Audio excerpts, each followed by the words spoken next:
بسم اللہ الرحمن الرحیم کان حقا علینا نصر المؤمنین۔ محترم معزز امت مسلمہ کے افراد، یہ بہت بڑی خوشی کی بات ہے کہ آج ہم ایک مہینے کی عبادت کے بعد شہر سے باہر نکل کر اللہ کی عبادت کے لیے، اللہ کے فرمان کی اطاعت کے لیے ہم جمع ہوئے ہیں۔ اس میں ہم سال میں ایک مرتبہ یا دو مرتبہ اس طریقے سے ہم جمع ہوتے ہیں۔ اس کا مقصد جو ہے صرف دیکھ دکھاؤ نہیں ہے، بلکہ سال بھر کی زندگی کو کیسا بدلنا، کس طریقے سے امت مسلمہ ایک راستے پر چلنا، اور کس طریقے سے قوموں میں حیات پیدا ہو، قوموں کے اندر تبدیلی پیدا ہو، قوم ترقی کے راستے پر چلے، قوم اپنے مقصد کی زندگی کو سمجھے۔ یہ ہماری زندگی کا اولین فریضہ ہے۔ عبادت تو ہوتی رہتی ہے، عبادت چلتی رہتی ہے، عبادت کبھی رکے گی نہیں، لیکن زندگی میں انسانیت اپنی ترقی پر چلے اور اللہ کے صحیح مقام کو حاصل کرے۔ قرآن کریم میں کی ایک آیت میں نے پڑھا ہے کہ اللہ تبارک و تعالیٰ نے یہ اعلان کر دیا ہے کہ کان حقا علینا نصر المؤمنین، ایمان والوں کی مدد کرنا ہمارا فریضہ ہے۔ یہ اللہ کا اعلان ہے۔ جب اللہ کی مدد ہمارے لیے متعین ہے اور یقینی ہے، یہ اللہ کا خاص طور سے اعلان ایمان والوں کے لیے ہے کہ اللہ کی مدد ضرور ہمارے لیے ہے، تمام معاملات کے اندر، تمام زندگی کے اندر، زندگی کے مقاصد کے اندر۔ جب اللہ کی طرف سے یہ اعلان ہے تو ہمارے لیے ضروری ہے کہ ہم اس کی تکمیل کے لیے اور اس کو حاصل کرنے کا سبب جو ہے وہ حاصل کرنے کی کوشش کریں۔ میرے محترم دوستو، ہمارے انسانیت کی زندگی جو ہے ایسی عبادت کے لیے ہے جس میں انسانیت سے ہمدردی ہو، ایسی عبادت جس میں انسانیت کے ساتھ ہمدردی ہو، یہ عبادت اللہ کو قبول ہے۔ بغیر انسانی ہمدردی کے ہماری عبادتیں قبول نہیں ہیں۔ ہماری عیدین کا دار و مدار مت لگاؤ، میں سمجھتا ہوں میرے کو ساری بات انسانی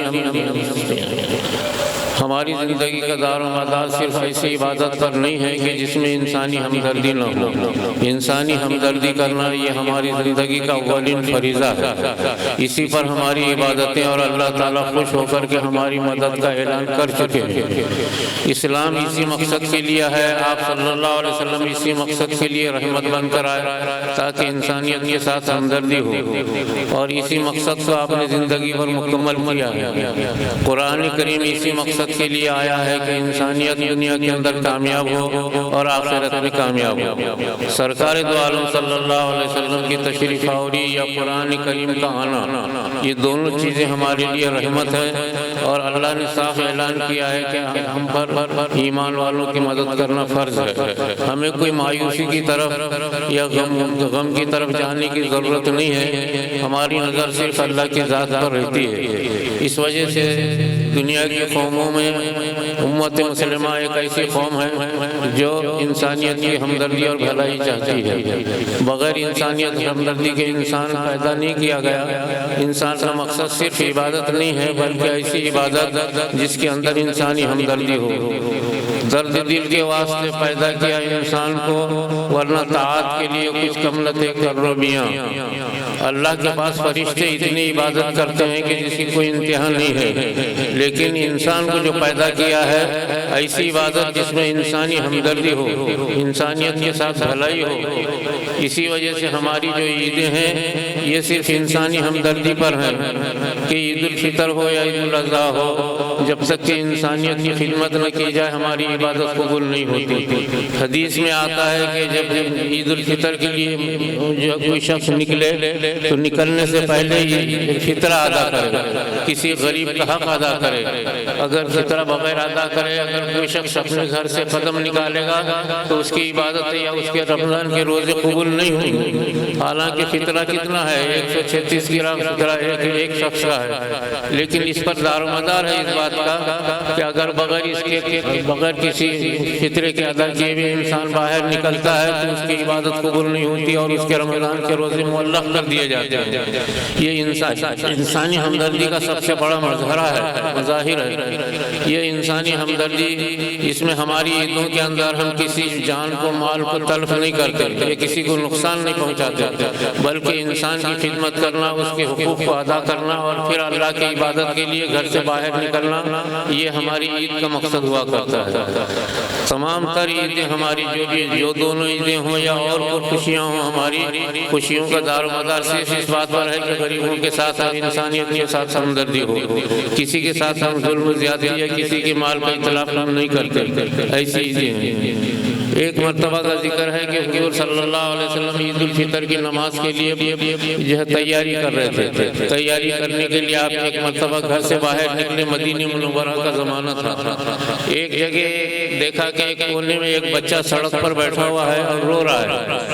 سرکار دو عالم صلی اللہ علیہ وسلم کا دیکھ کر آپ کا دل تڑپ گیا کہ آج عید کا دن ہے، یہ کون ہے جو یہاں پر بچہ روتا بیٹھا ہوا ہے؟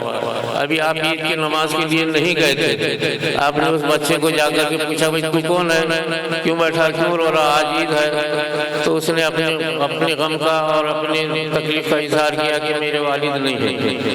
اکثر ایسا ہوا کرتا تھا کہ جو لوگ شہید ہوتے تھے ان کے بچوں کی دیکھ بھال کرنا امت مسلمہ کا فریضہ تھا۔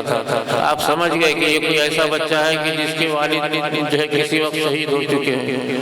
آپ نے اس کو اٹھایا، گود میں لیا اور گھر لے گئے اور حضرت عائشہ صدیقہ رضی اللہ تعالیٰ عنہ سے فرمایا کہ اس کو نہلاؤ دھلاؤ، تم کو اولاد نہیں ہے، یہ تم اپنا لڑکا سمجھو، یہ اپنی اولاد سمجھو۔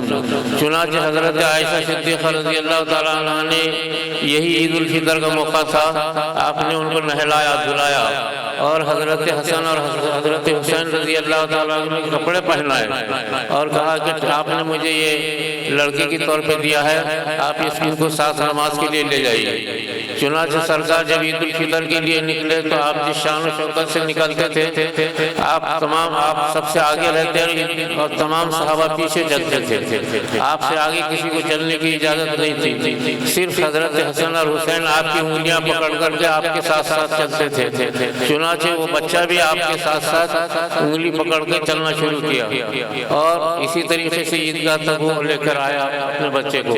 یہی بچہ ہے جو آگے چل کر کے ایک صحابی کی شکل میں بڑے، آپ نے اس قدر ہمدردی ان سے کیا تھا عید کے دن، وہ بڑی شکل میں جو ہے ایک صحابی کی شکل میں منتقل ہو گئے اور بڑے آدمی بن گئے۔ میرے عزیز دوستو، اس طریقے سے جو ہے انسانی ہمدردی آپ صلی اللہ علیہ وسلم نے عید الفطر کے لیے کیا ہے۔ ہم اپنی زندگیوں کو اپنی ہمدردی کا ذریعہ بنائے، ہماری آپسی ہمدردی، آپسی محبت دنیا کے اندر بڑھتی رہنا چاہیے۔ ہمارا آپسی انتشار ختم ہو، ہماری آپسی جو ہے حسد، کینہ، بغض یہ ختم ہو اور آپس میں ایک اتحاد۔ قرآن کریم میں ہے کذالک جعلناکم امۃ واحدہ، اللہ نے اعلان کیا ہے کہ میں نے تم کو ایک امت بنایا ہے، تو اس میں دو باتیں پیدا مت کرو، ایک بن کر کے رہو۔ یہ امت واحدہ ہے جس میں کسی قسم کا فرق نہیں، اونچ نہیں نیچ نہیں۔ ہم اپنی ہمدردی محبت آپس میں بڑھانے کی کوشش کریں۔ سب سے پہلے ہمارے گھروں میں انتشار ہو چکا ہے، ہمارے گھروں کے اندر بھائی میں انتشار کو ہم ختم کریں، ہمارے آپس کے اختلافات کو ہم ختم کریں۔ اسی طریقے سے ایک برادری دوسری برادری سے محبت پیدا کرے، اسی طریقے سے ایک جماعت دوسری جماعتوں سے محبت پیدا کرے۔ ساری جماعتیں دین کا کام کرتی ہیں، لیکن اس کا یہ مقصد نہیں ہے کہ ایک جماعت دوسری جماعت کو برا بھلا کہے، بلکہ تمام جماعتیں متحد ہو کر کے دین کی خدمت کا ارادہ کرے۔ اگر ایک جماعت دوسری جماعت سے محبت برتتی ہے تو ان کا دین کا کام صحیح ہے، اور یہی انسانی ہمدردی ہے۔ اور اللہ تبارک و تعالیٰ کی مدد جو ہے ہے ہماری آپسی ہمدردی اور ایک ہونے پر ہے۔ اللہ کی جو مدد اس دنیا کے اندر آئی ہے اور آتی رہتی ہے، جب امت مسلمہ ایک ہو تو اللہ کی مدد یقینی دنیا کے اندر ظاہر ہونے والی ہے اور ہوتی رہتی ہے اور ہوئی ہے، اور قیامت تک اللہ کی مدد اس امت کے لیے آتی رہے گی۔ ہمیں کوئی مایوس ہونے کی یا پریشان ہونے کی کوئی ضرورت نہیں ہے۔ اللہ نے اپنا فریضہ کہا ہے، کان حقا علینا، مجھ پر فرض ہے نصر المؤمنین، ایمان والوں کی مدد کرنا۔ ہم کو اس پر یقین رکھنا چاہیے، اور ہمیشہ سے اللہ نے ہماری مدد کی اور قیامت تک مدد کرتا رہے گا۔ کسی معاملے میں ہمیں کسی معاملے میں کوئی فرق کرنے کی ضرورت نہیں ہے۔ تمام مسلم جماعتیں دین کا جو کام کرتی ہیں وہ آپس میں محبت کے طریقے سے رہیں اور ایک دوسرے کے ساتھ ہمدردی اور ایک دوسرے کے ساتھ مدد اور تعاون کا اظہار کرتے رہیں۔ یہی اللہ کی مدد کا ذریعہ ہے دنیا کے اندر۔ میرے عزیز دوستو، امت مسلمہ انتشار کی حالت میں کبھی بھی اللہ کی مدد حاصل نہیں کر سکتی۔ امت مسلمہ اس دنیا کے اندر ایک ہو کر کے اللہ کی مدد کو حاصل کر سکتی ہے، اور عیدین اس کا سب سے بڑا ذریعہ ہے۔ ہمیں اس بات پر ہر شخص غور کرنا پڑے گا کہ ہمارے اندر کوئی ایسا عمل تو نہیں ہے کہ جس سے ایک دوسرے کو کسی کو تکلیف پہنچے۔ میرے عزیز دوستو، امت مسلمہ کے نوجوان ہمیشہ اب اس بات کو سوچیں، اپنی غفلت کو، کوتاہیوں کو دور کرے، اپنی زندگیوں کو موبائل میں ڈالنا بند کر دے، بلکہ اپنی زندگیوں کو قرآن کریم ہاتھ میں لے، اور امت مسلمہ کے ہاتھ میں قرآن کریم آئے، اور جہاں ایک طرف قرآن کریم آئے گا تو دوسرے ہاتھ میں اس کے کمپیوٹر ہوگا، جس کی وجہ سے دنیا میں ترقی کر سکے گا۔ امت مسلمہ کے نوجوان جن پر امت کا دار و مدار ہے اور اللہ کی مدد کا دار و مدار اسی پر ہے کہ امت مسلمہ کے نوجوان اپنے آپ کو سوچے اور ہم کس طرف جا رہے ہیں، کس غفلت میں پڑے ہوئے ہیں، کہاں بیٹھے ہوئے ہیں، اپنا وقت برباد کر رہے ہیں۔ اپنے اوقات کو میرے عزیز دوستوں جو ہے موبائل سے نکالے اور ٹی وی سے نکالے، اور اپنے اوقات کو قرآن کریم پر یا تعلیمات پر ڈالے۔ امت مسلمہ کا دار و مدار جو ہے اسی پر رکھا گیا ہے کہ انسانی ہمدردی کے ساتھ ساتھ جو ہے علم حاصل کرے۔ 1,24,000 نبیوں کی امت کا دار و مدار ان کی عبادتوں پر تھا کہ صرف عبادت کرے وہ کامیاب ہو جاتے تھے، لیکن 1,24,000 نبیوں کی زندگیوں کا طرز بدل دیا گیا، اور اس امت کے لیے ایک نیا نعرہ لگایا اللہ تعالیٰ۔ چنانچہ سب سے پہلا جو حکم آیا قرآن کریم میں، اقرأ باسم ربک الذی خلق، خلق الانسان من علق، سب سے پہلا حکم امت کے لیے یہ آیا۔ اور پچھلی امتوں کا جو طریقہ تھا کہ عبادت پر صرف کامیابی تھی، وہ عبادت کرتے بیٹھتے کامیاب ہو جاتے تھے، اور جب عبادت نہیں کرتے ان کا ہلاک کر دیا جاتا تھا۔ اس امت کا دار و مدار صرف عبادت پر نہیں ہے، بلکہ ایسی عبادت جس میں علم ہو، اخلاق ہو، ہمدردی ہو، ایسی عبادت۔ اسی وجہ سے قرآن کریم کا حکم آیا، اقرأ باسم ربک الذی، پڑھو۔ یہ پہلا حکم ہے جو غار حرا کے اندر آسمان سے آیا۔ یہ امت کے لیے پیغام ہے کہ آپ صرف نفس عبادت پر کامیاب نہیں ہوں گے، بلکہ ایسی عبادت جس کے اندر علم ہو، ہمدردی ہو، پڑھنا لکھنا ہو، ایسی عبادت اگر ہماری ہوگی تو یہ عبادت امت کے لیے کامیابی کی طرف ڈالے گی، اور امت کے اندر انقلاب آئے گا اور امت صحیح راستے پر چلے گی۔ انسانیت کی خدمت کرنا آج ہماری امت مسلمہ کے نوجوانوں کا فریضہ ہے۔ حضور صلی اللہ علیہ وسلم کے زمانے میں صرف جو ہے 90,000 وہ صحابہ کرام وہ نوجوان تھے جو 15 سے لے کر کے 30 برس کے تھے۔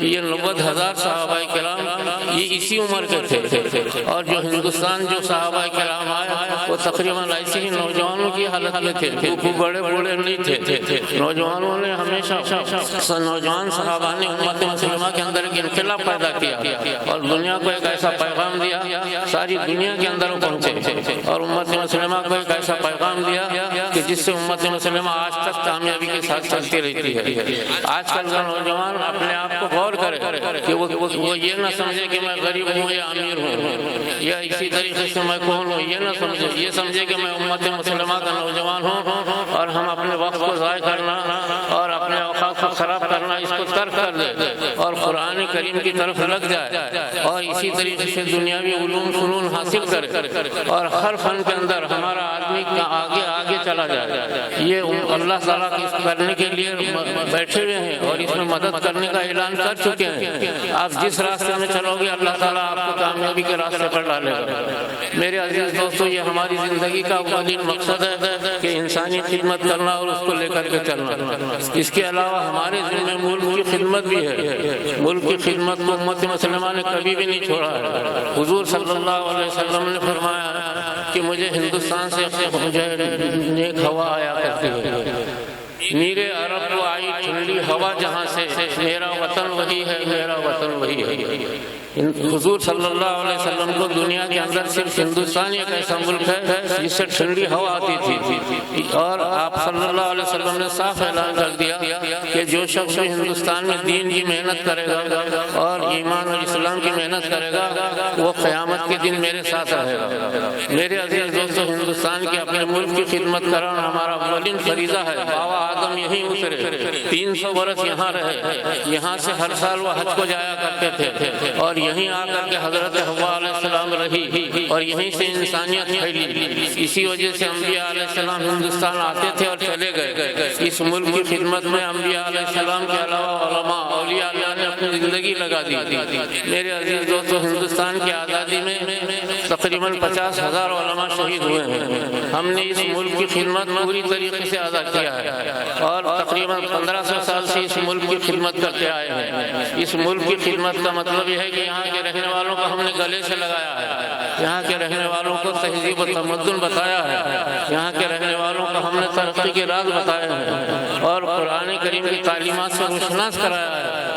ہندوستان کے رہنے والوں کو گلے سے لگانا اور ان کے ساتھ محبت ہمدردی برتنا اور اسی طریقے سے یہاں اس ملک کی خدمت کرنا، یہ ہمارا اولین فریضہ ہے۔ میرے عزیز دوستو، اسی وجہ سے ہندوستان کی جنگ آزادی میں 50,000 علماء شہید ہوئے اور سب سے پہلے حضرت شاہ عبدالعزیز صاحب محدث دہلوی نے جو فتویٰ دیا، اس فتوے کی وجہ سے ہندوستان کی آزادی کی تحریک شروع ہوئی اور یہ تحریک چلی 200 سال اور اس کے بعد اس میں 200 سال کے اندر تقریباً 50,000 علماء شہید ہوئے جو ہندوستان کے نامور لوگ تھے اور اسی طریقے سے آخر میں 1947 میں یہ تحریک آزادی ختم ہوئی۔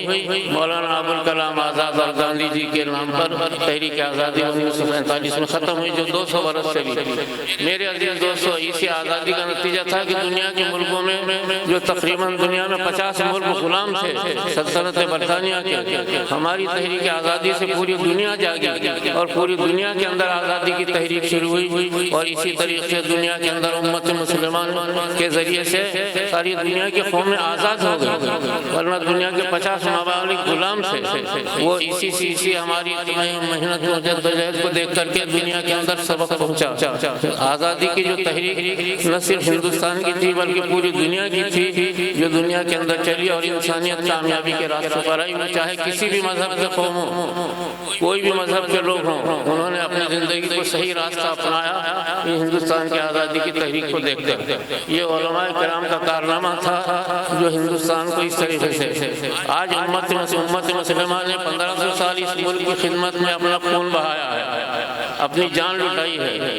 ہم قیامت بھی اس ملک کی خدمت سے ہم الگ نہیں ہو سکتے، چاہے کوئی کتنی بھی کوشش کرے، لیکن اس ملک کی خدمت کرنا ہماری زندگی کا فریضہ ہے اور ہمارے مذہب کا درس ہے، سبق ہے کہ ہم اس ملک کی خدمت کرتے بھی رہیں گے۔ آج بھی ایسے نازک دور میں امت مسلمہ کا فریضہ ہے کہ متحد ہو کر کے، ایک ہو کر کے، سوچ سمجھ کر کے امت کو ایسے اس ملک کو ایسے صحیح راستے پر ڈالنے کی کوشش کرے جس کی وجہ سے ملک صحیح طریقے پر جائے اور یہاں کے رہنے والی ساری انسانیت کامیابی سے ہمکنار ہو۔ یہ ہمارا فریضہ ہے، اس کو ہم اپنا فریضہ سمجھیں۔ دنیا کی کوئی قوم دنیا کی انسانیت کی فکر نہیں کرتی، انسانیت کی فکر کرنے والی صرف امت مسلمہ ہے جو دنیا کی انسانیت کی فکر کرتی ہے اور انسانیت کو صحیح راستے پر ڈالتی ہے۔ میرے عزیز دوستو، امت مسلمہ کا غم، امت مسلمہ کی فکر اور امت مسلمہ کے لیے دعائیں کرنا یہ ہمارا اولین فریضہ ہے۔ حدیث میں آتا ہے کہ جو امت مسلمہ کے لیے ہر نماز کے بعد 3 مرتبہ دعا کرتا ہے، اللہ تعالیٰ اس کو مرنے سے پہلے ولایت کا مقام دے دیتے ہیں۔ یہ اتنا بڑا مقام ہے صرف ایک ایسے عمل سے جس میں آپ امت مسلمہ کی بھلائی کے لیے دعا کریں۔ میرے عزیز دوستو، اس پر ہمیں متفکر ہونا چاہیے اور ہمیں اس میں کوشش کرنا چاہیے کہ ہم امت مسلمہ کے لیے کیا کر رہے ہیں۔ میرے عزیز دوستو، آج امت مسلمہ بعض جگہ زخمی ہے، آج امت مسلمہ بعض جگہ ترقی کے راہ پر ہے، لیکن بعض جگہ زخمی ہو چکی ہے۔ خصوصاً ہم فلسطینی بھائیوں کو نہ بھولیں۔ اللہ تبارک و تعالیٰ نے تین مقامات کو مقدس کہا ہے، ایک خانہ کعبہ، دوسرا مدینہ منورہ اور تیسرا مسجد اقصی۔ اور مسجد اقصی کا ذکر قرآن کریم میں ہے۔ یہ تینوں چیزوں کے لیے حضور صلی اللہ علیہ وسلم نے فرمایا ان تینوں چیزوں کے لیے سفر کرنا افضل ہے۔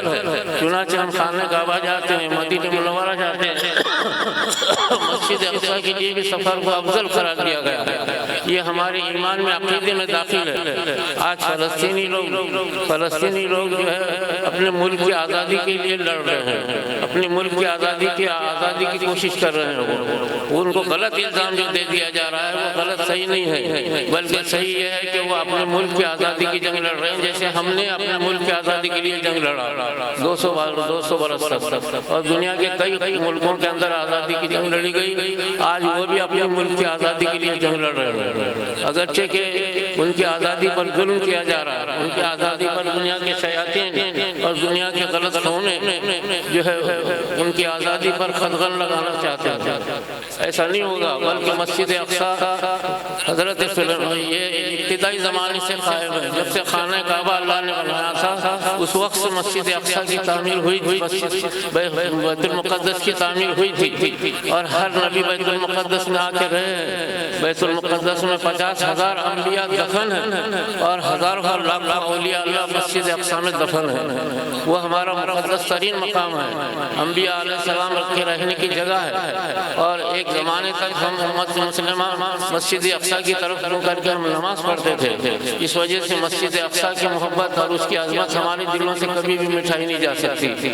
آج فلسطینی بھائی کی وجہ سے امت مسلمہ زخمی ہے۔ امت مسلمہ کا درد اور اہل فلسطین کا درد ہمارے سینوں میں پیدا ہوا ہے اور ہوتا رہے گا۔ کیوں نہ ہوگا جبکہ وہ مسجد اقصی کے لیے لڑ رہے ہیں۔ مسجد اقصی ہماری ملکیت ہے، حضرت سلیمان علیہ السلام نے اس کی جدید تعمیر کیا تھا، اور حضرت عمر رضی اللہ تعالیٰ عنہ نے اس کو فتح کیا تھا، اور فتح کر کے خود مسجد اقصی میں داخل ہوئے تھے، اور چل کر کے مسجد اقصی میں پہلے سجدہ کیا تھا اور 2 رکعت نماز ادا کی تھی۔ اور یہی مسجد اقصی ہے جہاں سے حضور صلی اللہ علیہ وسلم نے 1,24,000 انبیاء کی روح پر نماز پڑھائی ہے، اور آپ صلی اللہ علیہ وسلم نے امامت کیا ہے۔ اور اسی مسجد اقصی سے نکل کر کے بازو میں ایک بیت الصخرہ ہے، وہاں کھڑے ہو کر کے آپ معراج میں تشریف لے گئے تھے۔ ایسے مقدس واقعات مسجد اقصی سے ہمارے متعلق ہیں۔ میرے عزیز دوستو، فلسطینی ہمارے بھائی ہیں، ان کے غم کو ہمیں سوچنا پڑے گا، ان کے لیے دعائیں کرنا پڑے گی، اور ہمیں خوشی ہے کہ ہمارے ملک نے بھی فلسطینیوں کے لیے مدد بھیجا ہے۔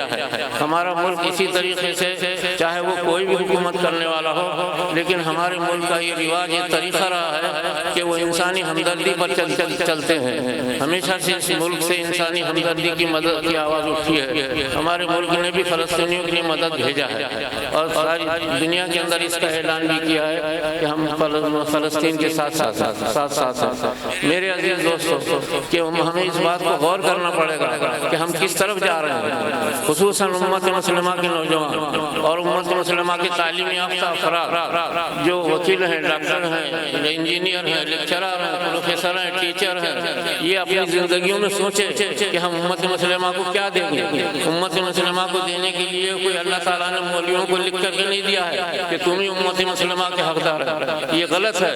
امت مسلمہ کے حقدار ہر تعلیم یافتہ طبقہ، مولویوں کے ساتھ ساتھ doctor, engineer, lecturer, professor, teacher, یہ تمام حضرات امت مسلمہ کے ذمہ دار ہیں۔ ہر شخص اپنے آپ کو سمجھے کہ میں امت مسلمہ کا نمائندہ ہوں اور امت مسلمہ کی مدد کرنے کے لیے میں تیار رہوں گا۔ یہ ہمارے تعلیم کا نتیجہ ہے، اور قرآن کریم امت مسلمہ کبھی نہ چھوڑے۔ ہم سے سب سے بڑی غلطی یہ ہوئی ہے کہ ہمارے پاس قرآن کریم کو ترک کر دیا گیا۔ آج کوئی شخص جو ہے پڑھا لکھا آدمی، امیر غریب، یا خصوصاً ہماری مائیں بہنیں، ان لوگوں نے قرآن کریم کو ترک کر دیا تھا۔ یہ بہت بڑا نقصان ہوا۔ اب دوبارہ ہزاروں علماء حفاظ امت مسلمہ میں پھیلے اور انہوں نے قرآن کریم کو پڑھانا شروع کیا. آج امت مسلمہ میں قرآن کریم داخل ہو رہا ہے. اگر یہ پوری طریقے سے جس دن داخل ہو جائے گا امت مسلمہ ساری انسانیت کے لیے خیر کا ذریعہ بنے گی اور ساری انسانیت کو صحیح راستے پر لانے کا درس دے گی. امت کے اندر انسانیت کے اندر محبت پیدا کرے گی. یہ ہمارا اسلام کا نظریہ ہے. ہم کسی اور راستے سے نہ سوچیں اور تنگ نظری پر نہ جائیں. ہم ساری انسانیت کو اپنے گلے سے لگانے کی سوچیں. امت آپ صلی اللہ علیہ وسلم ساری دنیا کے لیے رحمت بن کر آئے ہیں. صرف آپ ہی نہیں, آپ رحمت بن کر آئے. اس کا مطلب یہ ہے کہ امت مسلمہ کا ہر فرد ساری انسانیت کے لیے رحمت بنا رہے گا اور ساری انسانیت پر بھلائی کا کام کرے گا. چاہے دنیا کے اندر ہم پر کتنا ہی ظلم ہو جائے, امت مسلمہ کا خون بہنا یہ ہمیشہ سے جاری ہے. لیکن جب تک کہ خون نہیں بہتا اس دنیا کو ترقی نہیں ہوتی. امت مسلمہ کے خون سے انسانیت کی ترقی ہوئی ہے اور انسانیت اور خصوصاً ہمارا ملک ترقی کے راستے پر گیا ہے. میرے عزیز دوستو, یہ چند باتیں تھیں. اسی بنیاد پر اللہ نے صاف اعلان کر دیا ہے کان حقا علینا نصر المؤمنین. ہم پر ایمان والوں کی مدد کرنا فرض ہے. کسی چیز کو اللہ نے اپنے پر فرض نہیں کیا ہے. کوئی چیز اللہ پر فرض نہیں کر سکتی. اللہ چاہے تو ساری انسانیت کو جہنم میں داخل کر دے, اللہ چاہے تو ساری انسانیت کو جنت میں داخل کر دے. اللہ پر کوئی قانون لاگو نہیں ہوتا. اللہ خود اپنی طاقت سے کرتے ہیں. اللہ نے صاف اعلان کیا ہے کان حقا علینا, مجھ پر فرض ہے کہ میں ایمان والوں کی مدد کروں. میرے عزیز دوستو, اللہ ہماری مدد کرنے کے لیے تیار ہے. ہم مدد کو حاصل کرنے کے لیے کیا ذریعہ اختیار کریں گے؟ قرآن کریم کی تلاوت اور حضور صلی اللہ علیہ وسلم کی اتباع اور انسانیت کے ساتھ ہمدردی کرنا.